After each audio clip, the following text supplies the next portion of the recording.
Hello दोस्तों, उम्मीद करता हूँ अच्छे होंगे आप लोग। आज हम बात करेंगे ऑस्ट्रेलिया के सबसे डरावने भूतिया घर के बारे में। ये घर 1884 में बनाया गया था। ये ऑस्ट्रेलिया के न्यू साउथ वेल्स में स्थित है। इस मकान में अब तक 7 लोगों की मौत हो चुकी है। इस घर को ऑस्ट्रेलिया के सबसे ज़्यादा भूतिया घर में से एक माना जाता है। कई भूत विशेषज्ञों ने यहाँ भूत की मौजूदगी को महसूस भी किया है। तो देर ना करते हुए वीडियो शुरू करते हैं। ये घर शहर से काफ़ी दूर है। इस घर को 1884 में क्रिस्टोफर कार्ली द्वारा न्यू साउथ वेल्स में एक पहाड़ी पर बनाया गया था। इस घर के बनने के बाद यहाँ बहुत दुखद घटनाएं घटी हैं। 1920 में क्रिस्टोफर कार्ली की मौत के बाद उनकी पत्नी एलिजाबेथ को 2 बार ही इस घर के बाहर देखा गया है।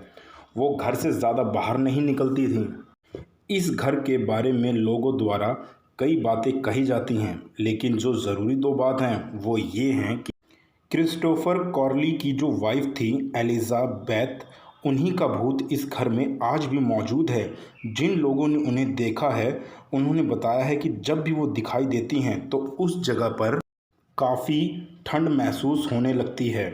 मतलब काफ़ी ज़्यादा ठंड महसूस होने लगती है। और कभी कभी जिन लोगों को वो दिखाई देती हैं उन्होंने उनके हाथ में एक चांदी का क्रॉस लिए उन्हें देखा है। कहा यह भी जाता है कि इस घर में आत्माओं की पूरी टीम है, जिसमें उनकी एक नौकरानी भी है जो इस घर की बालकनी से कूदकर मर गई थी। अब तक इस घर में 7 लोगों की मौत हो चुकी है।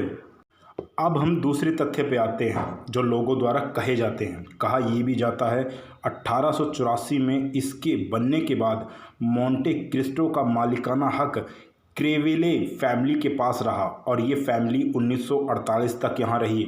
इस दौरान यहाँ कई ऐसी विचित्र घटनाएं घटी हैं जो काफ़ी डरावनी हैं।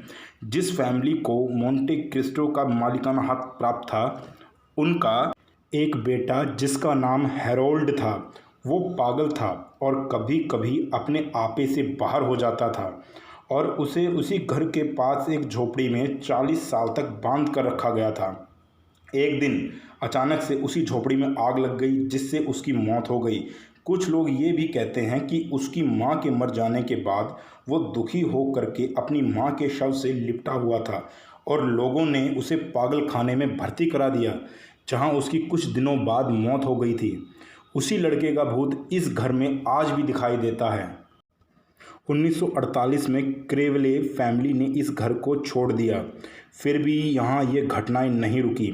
क्रेवले फैमिली के जाने के बाद इसे बिजनेस कार्यों के लिए कई लोगों ने मिल करके खरीद लिया, पर उसी घर में कई लोग मोंटे क्रिस्टो के घर की देखभाल के लिए वहाँ रहने लगे।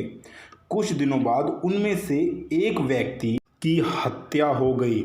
इस घटना के बाद बाकी लोगों ने भी इस घर को छोड़ दिया और आज ये घर बिल्कुल वीरान पड़ा हुआ है। वीडियो पसंद आई हो तो लाइक करें, शेयर करें और चैनल को सब्सक्राइब करके घंटे के बेल आइकन को ऑन करें ताकि हमारे अगले आने वाले वीडियो की नोटिफिकेशन आप लोगों तक पहुंच जाए। Thank you very much.